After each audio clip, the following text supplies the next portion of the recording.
이 채널에서는 이미 많은 다양한 공부법을 소개해드린 적이 있어요. 그런데 항상 걱정되는 부분은 노베이스 학습자 분들 중에 용기를 못 내서 시작조차 못 하시는 분들 너무 많아요. 그래서 이번 영상에서는 이런 노베이스 탈출을 위한 전략을 해결하려고 해요. 노베이스 탈출을 시도하려는 학습자분들은 한국에서 거의 다 똑같은 전략을 사용하는 것 같아요. 항상 단어부터 먼저 암기하고 그 다음에 문법, 그 다음에 독해 지문 연습, 이게 거의 기본 코스로 그렇게 잡혀 있는 것 같아요. 그리고 겉으로 봤을 때 이게 너무나도 말이 되는 전략인 것 같아요. 그쵸? 왜냐면 단어도 모르고 문법도 모르는데 그러면 당연히 이것부터 해결해야 된다고 생각하는 거예요. 솔직히 말하면 우리가 새로운 단어를 배우고 복습하고 그런 전략이 필요하고 문법을 배우는 전략이 필요하고 그리고 그 새로운 지식을 어떻게 인풋을 통해서 사용하고 인풋을 통해서 이해해보고 그렇게 인테그레이션하는 그런 활동도 필요해요. 그런데 이 활동 세 개를 보면 각자 다 너무 치명적인 단점이 있어요. 그래서 이 치명적인 단점 때문에 이게 당연히 실패해야 되는 전략이에요. 그런데 한국에서는 이 전략을 사용해서 실제로 시험을 잘 보는 분들이 있어요. 이게 놀라운 사실이에요. 그만큼 한국 분들이 똑똑해서 열심히 하는데 사실 시험을 잘 봐도 이 전략이 단점이 너무 많으니까 부작용이 너무 많이 발생해요. 그래서 이 부작용 때문에 시험을 잘 봐도 제대로 된 영어 실력이 키워지지 않아요. 그래서 오늘은 이런 치명적인 단점이 뭔지를 설명하고 그리고 좀 더 개선된 내가 그렇게 열심히 하지 않아도 성공할 수 있는 그리고 제대로 된 영어 실력으로 이어지는 그런 전략을 설명해 드릴게요.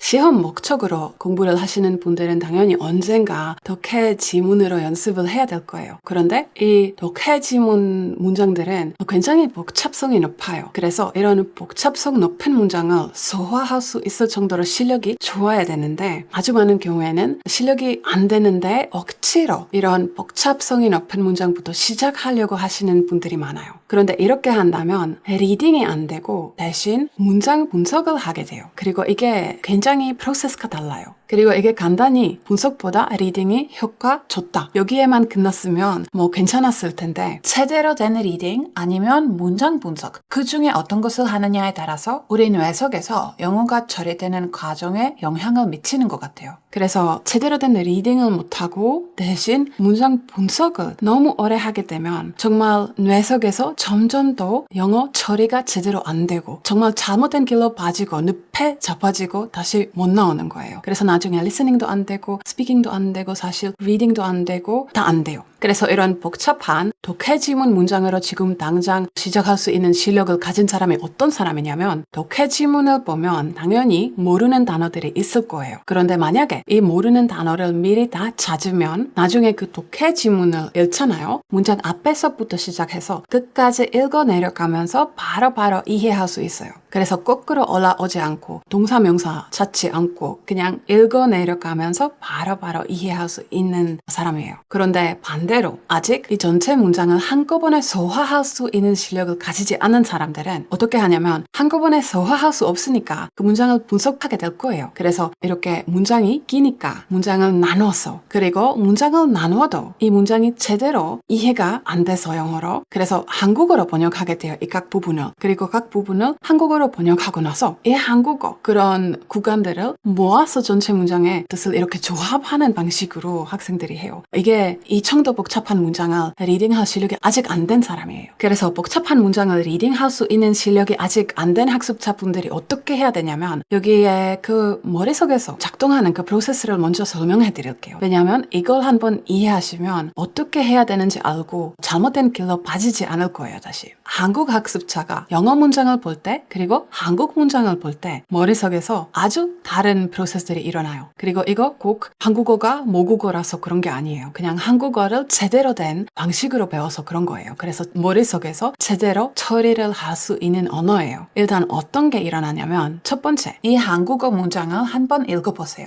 이 문장을 읽으면 여러분들은 단어 단위로 읽지 않죠. 그냥 이 문장의 뜻이 머릿속으로 한 방에 들어가요. 그리고 이 뜻이 한 항목처럼 머리에 들어가니까 우리 작업 기억으로 유지할 수 있어요. 우리 작업 기억은 진짜 성능이 너무 안 좋아요. 이게 평균적으로 우리가 작업 기억에서 유지할 수 있는 항목의 수가 얼마나 적을지 아세요? 이게 평균적으로 항목 4개를 유지할 수 있고 정말 잘하는 사람들은 항목 7개까지 유지할 수 있대요. 그런데 한국어가 머릿속에서 제대로 된 과정으로 처리되니까 이게 가능한 거예요. 그런데 영어 같은 경우에는 이게 외국어라서 그런 게 아니에요. 그냥 공교육 과정에서 사용되는 그런 효과적이지 않은 그런 전략들 때문에 이게 처리가 잘 안 되시는 분들이 많아요. 처리가 잘 안 되면 일단 그것부터 문제예요. 아주 많은 학습자분들은 단어 단위로 읽어요. 단어 단위로 읽으면 당연히 우리 작업 기억을 초과되는 숫자잖아요. 짧은 문장이라도. 그리고 두 번째로 우리가 이게 요소가 너무 많으니까 작업 기억에서 유지를 못하는 거예요. 그래서 유지를 못하니까 어떻게 하게 되죠? 내가 유지를 할 수 있는 한국어로 번역을 하게 돼요. 왜냐면 그 말고 방법이 없어요. 그런데 이게 영어가 외국어라서 발생되는 문제가 아니에요. 저도 영어로도 한국어로도 문장이 뭐 100단어, 200단어 된 문장도 그냥 한 방에 읽고 한 방에 이해할 수 있어요. 이게 그냥 키워지는 실력이에요. 그래서 영어로 된 긴 문장도 원어민처럼 직관적으로 한 방에 그냥 이해하고 머릿속에서 유지할 수 있는 실력을 키우려면 우리가 어려운 복잡한 그런 독해 지문 문장 말고 우리가 리딩 연습을 할 수 있는 레벨에 다시 내려가야 돼요. 그래서 훨씬 더 쉬운 문장부터 다시 연습을 시작해야 될 거예요. 그래서 완전 간단한 문장부터 시작하셔도 상관없어요. 그냥 내가 어느 정도 문장 앞부분부터 문장 끝까지 내려가면서 읽을 수 있는 수준, 그 수준으로 내려가셔서 다시 연습을 시작하시면 돼요. 리딩 연습을 하실 때 분석을 안 하고 제대로 되는 리딩을 하시는 게 중요해요. 문장 앞에서부터 시작해서 끝까지 거꾸로 다시 돌아가지 않고 바로바로 이해하는 연습을 하셔야 돼요. 이런 연습이 안 되시면 더 쉬운 자료로 바꿔보세요. 그리고 소리 내면서 리딩을 하시면 더 좋아요. 왜냐하면 소리 내면서 리딩을 한다면 처음부터 끝까지 읽어내려가면서 이해하는 연습을 하게 될 거예요. 그리고 이런 연습을 하게 되면 머릿속에서 어떤 프로세스가 일어나는지 우리 뇌가 스스로 알아서 패턴 인식을 돌리고 갑자기 I don't like jobs. 원래 단어 4개라서 개별 단어 4개로 보이는 이 문장은 갑자기 단어 덩어리로 보이게 될 거예요. 그래서 I don't like 대신 I don't like 이게 하나로 머리에 한 방에 들어가서 이해가 되고 유지가 될 거예요. 그리고 좀 더 연습하면 짧은 문장 전체가 하나로 보이게 되고 하나로 한 방에 머릿속에 들어가서 유지가 가능하고 점점 더 긴 문장을 이렇게 한 방에 들어오게 해서 유지할 수 있어요. 우리가 제대로 된 리딩 연습만 해주면 외국어 공부 경험이 많은 그런 고수들을 보면 단어를 배우는 방식이 달라요. 단어장을 사용하는 방식도 아예 달라요. 일반 학습자분들이 사용하는 방식이랑. 그런데 정말 신기한 건 영단어에 대한 논문을 찾아보면 외국어 공부 고수들이 사용하는 단어를 배우는 전략을 논문에서 그대로 볼 수 있어요. 우리가 여기서 오늘 폴 네이션이라는 학자가 쓴 책을 볼게요. 영단어에 대한 논문을 찾아보면 폴 네이션이라는 이름이 거의 공식처럼 나오는 만큼 이 분야에서 전문가세요. 그래서 이 책에서 지금 우리가 직관적으로 맞다고 생각하지만 연구 결과에 따라서 하면 안 되는 전략에 대해서 설명을 해요. 그래서 여러분들도 생각해보세요. 혹시 이 전략을 쓰고 있지 않은지 같이 확인할게요. 그래서 첫 번째로 많은 학습자분들이 영단어를 배우면 동의어, 유의어를 같이 배우는 게 좋다고 생각해서 그렇게 배우는 학습자분들이 있고요. 아니면 반이어, 예를 들면 hot, cold 이런 단어들을 같이 배우는 게 좋다고 생각해서 그렇게 배우는 학습자분들이 있어요. 그런데 연구에 따라서 이렇게 배우면 훨씬 어렵게 배우게 될 거예요. 그리고 실제로 교과서에서 자주 볼 수 있는 전략도 여기 하면 안 되는 전략으로 나와요. 여기서 lexical set 단어들을 같이 배우는 전략에 대해서 예를 들면 교과서를 보면 가족에 대한 단어들이 엄마, 아빠, 할머니, 할아버지 다 한꺼번에 나온 때가 있잖아요. 아니면 다음 챕터에서 색깔에 대한 단어, 다음 챕터에서 음식에 대한 단어를 다 한꺼번에 다 같이 가르치려고 그런 교재들이 많잖아요. 여기서 이 전략도 하면 안 되는 전략으로 나와요. 이렇게 배우면 훨씬 더 어렵게 배우게 될 거예요. 그런데 재미있는 건 이런 외국어 공부 고수들 중에 논문을 찾아보는 사람들이 많지 않아요. 그냥 외국어 공부를 좋아하는 사람들인데 꼭 어학을 하는 사람들 아니에요. 그런데 이런 고수들은 경험을 통해서 이런 전략들을 파악해서 직관적으로 사용하고 있어요. 이 논문에서 나왔던 이런 전략들을 이미 사용하고 있어요. 왜냐하면 경험을 통해서 영단어를 아니면 다른 외국어 단어를 배울 때 머릿속으로 어떤 식으로 들어오는지에 대한 그런 관찰을 많이 했고 그리고 어떻게 스트럭처링을 해야 그 단어들이 머릿속으로 잘 들어와서 머릿속에서 잘 유지가 되는지에 대한 관찰을 많이 했으니까 이런 전략들을 그대로 사용하고 있어요. 연구에서 나왔던 대로. 그래서 예를 들면 좀 구체적으로 만약에 일반 학습자가 오늘 화요일이라는 단어를 배웠어요. 그럼 단어장을 열어서 Tuesday, 화요일 이렇게 적을 거예요. 그런데 일반 학습자가 이걸로 아마 만족하지 않을 거예요. 왜냐하면 화요일이라는 단어를 배웠으니까 나는 월요일도 배워야 될 것 같고 수요일, 목요일 다 이렇게 끝까지 일요일까지 배워야 될 것 같아요. 그쵸? 그래서 아마 다 찾아봐서 다 단어장으로 적어서 그렇게 외울 거예요. 그런데 이거 이렇게 리스트처럼 나열된 단어들이라면 머리에 잘 안 들어가요. 그래서 외국어 공부 고수들은 이렇게 배우는 사람을 본 적이 없어요. 어떻게 배우냐면 사실 그 전략도 이 책에서 바로 나와요. 그래서 어떤 느낌인지 한번 보세요. 제가 방금 일반 학습자가 하는 것처럼 월요일, 화요일, 수요일 이렇게 얘기를 하면 머릿속에서 그냥 이렇게 목록처럼 이미지화 되겠죠. 그쵸? 뭔가 약간 네트워크처럼 연결되지 않을 거예요. 그런데 이 단어들을 한번 들어보세요. 개구리, 연못, 초록색, 개골개골하다. 좀 다르지 않아요? 뭔가 약간 거의 스토리처럼 눈앞에서 그려지잖아요. 어느 정도? 약간 네트워크처럼 연결할 수 있는 그런 단어들이에요. 그래서 외국어 고수들을 보면 보통 이렇게 네트워크로 연결할 수 있는 그런 식으로 단어를 공부하거든요. 그래서 이것 때문에 외국어 고수들은 다른 사람이 그냥 이렇게 만든 단어장을 잘 안 써요. 왜냐하면 거기서 그냥 단어들이 나열돼 있으니까 이렇게 네트워크로 만드는 게 거의 불가능해요. 그래서 단어장을 안 쓰고 어떻게 단어를 공부하냐면 콘텐츠를 통해서 공부를 해요. 그래서 예를 들면 간단하게 어떤 넷플릭스에서 드라마를 보면서 그 드라마에서 나온 그런 모르는 단어를 단어장에 적으면 이미 어느 정도 사실 이미 스토리가 그 네트워크가 어느 정도 자연적으로 만들어진 거예요. 왜냐하면 스토리를 들으면서 나온 단어들이에요. 이렇게 아주 쉽게 배울 수가 있고요. 근데 스토리가 아니라도 돼요. 예를 들면 기사를 읽을 때 아니면 어떤 주제에 대한 아티클을 읽을 때도 거기서 나온 단어들은 나열된 게 아닌데 그 주제에 대한 약간 네트워크처럼 이렇게 연결된 단어들이 될 거예요. 그래서 외국어 공부를 진짜 잘하는 그런 친구들이 사용하는 단어장을 보면 이렇게 하는 사람들도 있어요. 어떤 아티클을 읽으면서 그 아티클에서 나온 단어들을 다 그 단어장에서 개별적인 페이지에 적어요. 그리고 심지어 그 단어들이 어디서 나왔는지 잊어버리지 않게 그 페이지 위에 그 아티클 이름도 적어요. 그리고 표현들을 단어장에 적으면서 나중에 내가 이 단어들을 볼 때 내가 어떤 내용에 대해서 읽었는지 기억할 수 있을 정도로 충분히 많은 단어, 충분히 많은 그런 표현들을 같이 적어요. 왜냐하면 나중에 이 페이지를 다시 열어서 암기를 할 때 아니면 복습을 할 때 이 단어들을 보면서 어떤 내용이었는지 기억할 수 있다면 바로 네트워크가 생기는 거거든요. 그래서 이 단어들이 그냥 이렇게 뭐 나열된 단어들이 아니고 네트워크 속에서 쭉쭉쭉쭉쭉쭉쭉쭉 되는 단어들이에요. 그래서 나중에 이 단어들을 복습할 때 그 단어들이 다시 그 네트워크로 이렇게 쏙쏙쏙쏙쏙 들어가요. 그래서 훨씬 더 쉽게 나중에도 장기적으로 기억할 수가 있어요. 그런데 한국 공교육 과정에서 영어를 가르치는, 영어를 배우는 방식에 익숙해진 학습자분들은 또 여기서 걱정을 하실 거예요. 나는 단어를 모르는데 어떻게 그 외국어 콘텐츠에서 단어를 배울 수 있냐. 그쵸? 왜냐면 단어를 모르니까 이해하지 못한다. 이게 당연한 거예요. 그래서 실력이 아직 안 되면 독해 지문으로 공부 시작하면 안 된다는 말 그것 때문이었어요. 왜냐면 독해 지문을 보면 모르는 단어들이 너무 많고 문장도 너무 복잡해서 당연히 멘붕이 되실 거예요.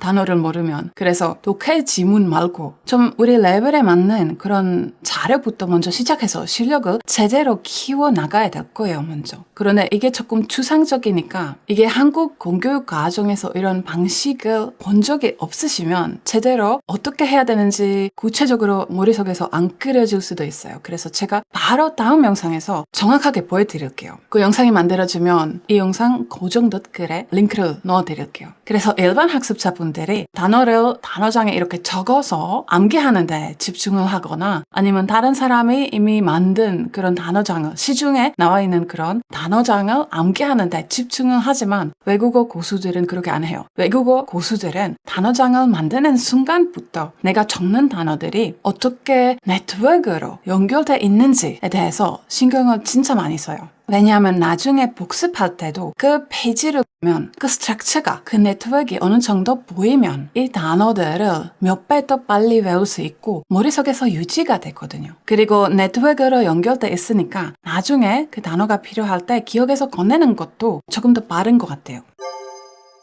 그리고 문법책 공부는 좋아요. 그런데 뭐가 문제냐면 내가 문법책을 공부하면서 완벽하게 먼저 외워서 마스터한 다음에 어려운 독해 지문을 읽을 수 있겠다고 기대하는 게 문제예요. 왜냐면 이렇게 문법책 공부로만 문법을 절대 마스터하지 않을 거예요. 불가능해요. 왜냐하면 사실 문법책을 보는 게 좋은데 우리가 알아야 하는 사실은 실제 문법 공부는 문법책에서 이루어지는 게 아니에요. 우리가 실제 문법 공부를 어디서 하냐면 콘텐츠를 보면서 그 문법을 만나고 다양한 문맥에서 어떻게 어떤 느낌으로 언제 어떤 상황에서 사용됐는지 보면서 관찰하면서 실제 문법 공부가 이루어져요. 그런데 문제는 우리가 아무 문법을 모르면서 콘텐츠를 보는 게 어렵잖아요. 먼저 문법책으로 영어 문법 공부를 좀 해주시는 게 좋아요. 그런데 설명이 너무 디테일하고 많은 그런 문법책보다는 그냥 Grammar in Use 같은 꼭 필요한 거 위주로만 있는 그런 책이 좋아요. 그리고 이 책도 내가 100% 마스터한 다음에 콘텐츠를 본다라고 생각하지 마시고 이런 문법책을 먼저 간단하게 한번 overview 한다고 생각하시는 게 좋아요. 그러니까 학습자분들이 문법책을 보면서 알아야 한다고 생각하는 양 있잖아요. 그래서 학습자들이 일반적으로 알아야 한다고 생각하는 양이 100%라면 그 100%를 하지 마시고 그냥 10%, 20%만 하세요. 그래서 생각하는 것에 10%, 20%만 하고 간다라고 생각해 주시면 좋아요. 그래서 이렇게 간단한 오버뷰 하고 나서 인풋으로, 콘텐츠로 넘어가요. 그게 뭐 간단한 그레이디드 리드가 됐든 넷플릭스가 됐든 뭐가 됐든 상관없어요. 본인 수준에 어느 정도 맞는 콘텐츠. 그리고 그 콘텐츠 속에서 그 문법을 만나면서 그 문법에 대한 경험이 쌓이고 그리고 인사이트가 생겨요. 그리고 이런 경험이 그리고 인사이트가 생기고 나서 나중에 문법책을 다시 보잖아요. 그 문법이 완전 다르게 보일 거예요. 그래서 이게 중요해요. 우리가 만약에 인풋을, 콘텐츠를 안 보고 문법책만 공부하면 제대로 이해 안 될 거예요. 그래서 문법을 보면서 여러분들 중에 많은 분들이 암기를 하실 거예요. 문법 암기. 왜 문법 암기를 하냐면 이해가 안 돼서 그래요. 왜냐면 문법에 대한 이해는 이 문법책에서 생기는 게 아니라 그 문법을 콘텐츠로 만나면서 생겨요. 그래서 문법책 공부 그리고 콘텐츠를 보는 거, 소비하는 거, 리스닝 하는 거 그런 활동들이 동시에 이루어져야 될 거예요. 둘 다 필요해요. 그래서 하나만 하시면 앞으로 나오기가 쉽지 않아요. 그리고 실제로 많은 문법 중에 이렇게 교과서로, 문법 교재로 배울 수 없는 문법이 많아요. 왜냐하면 언어가 먼저이고 그 복잡한 언어를 부족하게나마 설명하는 게 문법이잖아요. 그래서 사실 존재하는 문법 중에 우리가 규칙으로 설명이 안 되고 인풋을 통해서 배워야만 이해할 수 있는 그런 문법들이 있어요.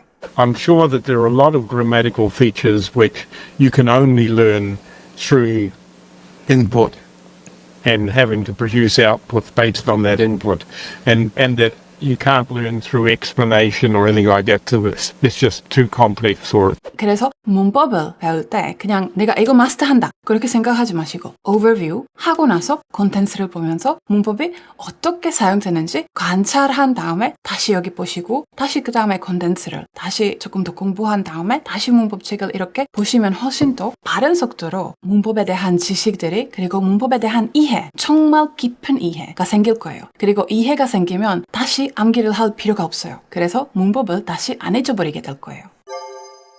그래서 시험 공부도 제대로 된 방식으로 하는 게 좋아요. 만약에 지금 당장 시험이 코앞이라서 너무 급한 상황이라면 어쩔 수 없을 수 있어요. 그런데 그게 아니라면 제대로 하는 게 좋아요. 왜냐면 지금 급하게 빨리 하고 싶어서 안 좋은 공부 방식으로 그런 부작용이 많이 생기면 앞으로 5년, 10년 동안 다시 영어 공부 때문에 고생하고 싶지 않잖아요. 그래서 어떤 변칙적인 방법을 사용해서 빨리 하는 것보다 조금 더 오래 걸리더라도 제대로 된 실력을 만드는 게 중요해요. 제대로 된 실력은 내 것이 되잖아요. 그래서 토익 시험을 나름 괜찮게 봤는데 1년만 지나면 아무것도 기억 못한다. 이런 상황이 다시 일어나지 않게. 그리고 이런 방식에 익숙하지 않아서 아직 어떻게 해야 하는지 머릿속에서 안 그려지는, 그림이 안 그려지는 분들을 위해서 데모 영상을 만들어 드릴게요. 다음 영상으로. 오늘 이미 말이 너무 많았어요. 그래서 링크는 고정 댓글에 넣어 드릴게요. 오늘 영상도 조금이라도 도움 되셨으면 좋겠어요. 다음 영상에서 뵐게요. 바이바이.